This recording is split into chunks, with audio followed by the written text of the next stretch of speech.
کچھ لوگ کہتے ہیں جناب اللہ کے سوا کسی سے مدد نہیں مانگنی چاہیے. ٹھیک ہے جناب, کیا کہتے ہیں؟ غیر اللہ سے مدد مانگنا شرک ہے.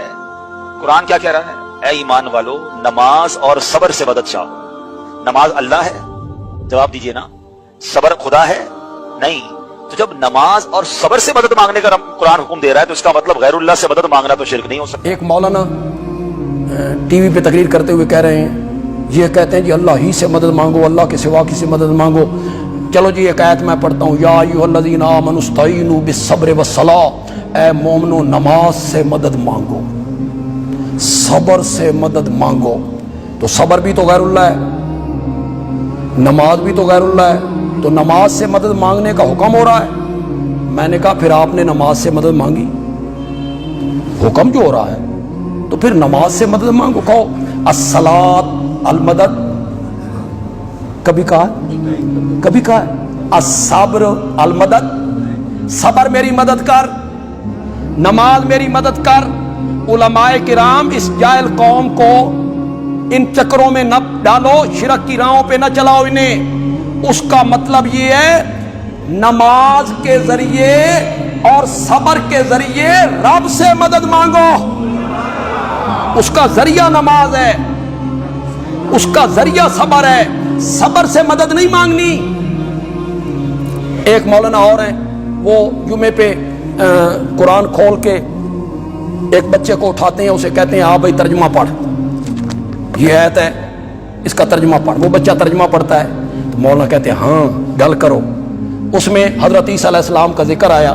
حضرت عیسیٰ علیہ السلام نے کہا من انصاری الی اللہ, اللہ کے دین کے رستے میں میری مدد کون کرے گا؟ تو ان کے امتیوں نے کہا, حواریوں نے کہا ہم کریں گے. تو مولانا کہتے ہیں ویکھو حضرت عیسیٰ حواریوں کو مدد منگی کہ نہیں منگی؟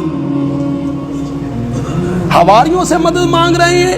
من انصاری الی اللہ, اللہ کی راہ میں میری مدد کون کرے گا؟ انصاری. حواریوں نے کہا ہم مدد کریں گے. تو حضرت عیسیٰ نے مدد مانگی نا. بات بڑی نازک سی ہے, دلچسپ سی ہے, اور کیا کہوں جلدی سمجھ نہیں آئے گی. جن کو سمجھ آ گئی نا, ان کے چہرے کی مسکراہٹ مجھے بتائے گی وہ سمجھ آ گئی ہے. میں نے کہا مولانا حضرت عیسیٰ نے مدد مانگی امتیوں سے, اس سے تو یہ ثابت ہوا بھائی پیرا نو مدد منگنی چاہیے مریداں کو لوں. کوئی سمجھ نہیں ہے یار. دلیل آپ یہ دے رہے ہیں بھائی مرید مدد مانگیں, یہاں حضرت عیسیٰ مدد مانگ رہے ہیں. یہ ڈھکوسلے ہیں مولانا. کوئی کم دی دلیل لے کے آؤ, کم دی دلیل. ہمارے پاس تو دلائل کے پہاڑ ہیں. بیٹے جب آ کے کہتے ہیں یوسف کو بھیڑیا کھا گیا,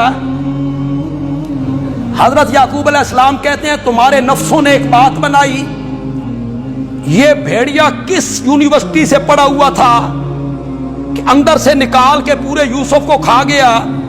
کرتے پہ کوئی خراش نہیں آئی. اس کے آگے حضرت یعقوب نے کیا کہا؟ واللہ المستعان. مدد مانگی جا سکتی ہے تو وہ کس سے مانگی جا سکتی ہے؟ یہ حضرت یعقوب نے کہا, قرآن نے یہ کہا. مدد کرنے والی ذات غائبانہ غائبانہ. پھر میرے لفظوں کو غور سے سنو, تمہیں دھوکے میں ڈال دیتے ہیں. غائبانہ پکار مراد ہے, غائبانہ مدد مراد ہے.